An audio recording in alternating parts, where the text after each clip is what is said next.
Hello everyone, my name is Henri Rakotosalam. I hold the position of Ploughshare Restoration Coordinator at Madagascar. Today it's a pleasure for me to share with you the conservation of the Ploughshare tortoise led by Darrell in Madagascar. But to start with, I'll give you some background information on Bali Bay and the species. The Ploughshare tortoise is locally called Angonuk and is an endemic species from Madagascar. Its distribution area is limited only to a radius of 30 kilometers on Swalal in the northwest of the island. The Bali Bay region was in the 18th and the 19th centuries an important port for trade between eastern countries, Madagascar and Africa. And already at the time, the Ploughshare was used by navigators as food, and that would have had an impact on the size of its population. In the 70s, the species was already classified as in danger of extinction and had the status of protected species by the Madagascar law. Nowadays, the two main threats weighing on the species are fire and poaching for illegal wildlife trade. And the current status of the species is critically endangered, and we estimate the number of adults remaining in the wild to be less than 100. Bali Bay National Park was created in 1997 thanks to the Ploughshare, and the actual manager of the park is Madagascar National Parks, and the Royal is acting as a partner on Ploughshare activities. The Royal has been present in Madagascar since the 80s, and the conservation of the Ploughshare was the first activity being done by the NGO. And from the beginning until now, the Royal has developed and implemented the following strategies: the building program, community conservation, habitat and Ploughshare protection, their introduction, the mainland land project, improving community livelihoods, and a breeding partnership. For captive breeding, we started in 1986 with 8 founder animals, recovered from a center in the eastern of Madagascar, and since then we have produced around 600 individuals, and of them 100 have been reintroduced into their natural habitats. The only captive breeding of the Ploughshare in Madagascar was that managed by Darwin. We have noted in the recent years that threats persist, not only for animals in the wild, but also for captive individuals. So Darwin supported the idea of the Ministry of Environment on the creation of other centers in order to secure the species, produce more animals for restoration, but also for genetic diversification. With the agreement of the government, one organization started breeding the first in Madagascar, and another one in Rodrigue. The one was convinced from the beginning that the engagement of local communities is vital in the conservation of the Ploughshare. This is why, since 1991, we have developed a program called Fit Angonuk to raise awareness and develop their pride in the tortoise so that they can actively participate in the protection of the Angonuk and its habitats. It was following this process that the park was created in 1997.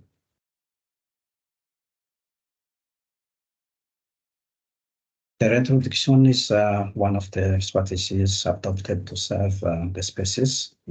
Besides, it's the logical continuation of captive breeding.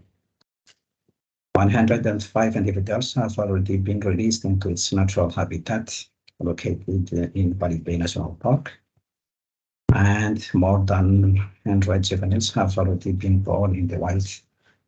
Unfortunately, following the sourcing insecurity on site in 2015, leading to the loss of most of the animals on some sites, their introduction was suspended, and we hope to be able to resume introduction from 2024 as part of the restoration of the Ploughshare subpopulation of some wild sites.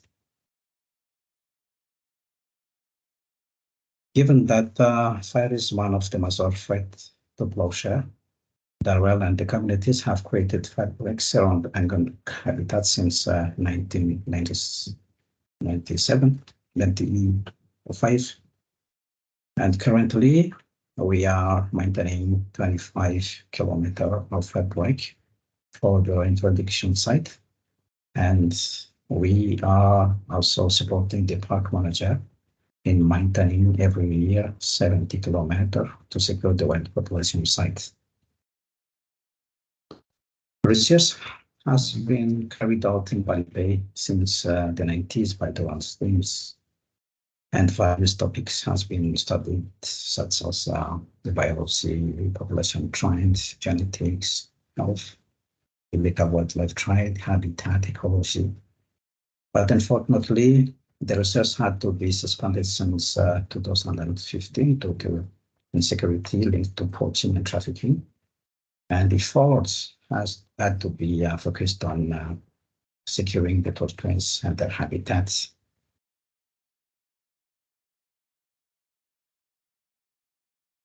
To fight against poaching, patrollers were recruited in 2010. People have worked every day to monitor habitats and observe pressure activities in the protected area. There were also provided support to the law enforcement agents in the fight against poaching. And over the last 2 years, with the funding from the government, several law enforcement agents research training and police investigation techniques. And at the same period, 60 libraries have participated in 3 workshops organized to discuss laws related to wildlife crime and their implementation. Security in the Bali Bay region has not yet returned to normal. An 8-hectare area in the park was fenced off to accommodate the tortoise that were recovered during the poaching increases in 2015. The project has had the approval of the Ministry of Environment, and the goal is to protect the tortoise while offering them an area identical to their natural environments. The infrastructure will at the same time make it possible to carry out research on Angonok and its habitat. And we hope that the island will be operational from 2024. The communities of Bali Bay are dependent on natural resources to reduce the pressure on the habitat and the tortoise. An alternative was adopted, indeed, for around the protected. So, since 2005, that was supported the food security improvements, the defense of independence of reproductive health, and enabling good governance. They were also supported sustainable fisheries around the region and the education. In our plan, the world will continue to work on the strengthening the development of the program. We will run the mainland island and will restore the superpopulation of the Angonok in the natural site. We'll continue and strengthen patrol actions on its sites. And we will continue as well to protect the tortoise habitats through patrols, fire break, and technologies. And we will work on recovering more commitment from partner. Finally, I want to thank you all for listening to the presentations. I want to acknowledge as well the Indian Alliance for the organization of this workshop, and many thanks as well for the Ministry of Environment in Madagascar and the Madagascar National Parks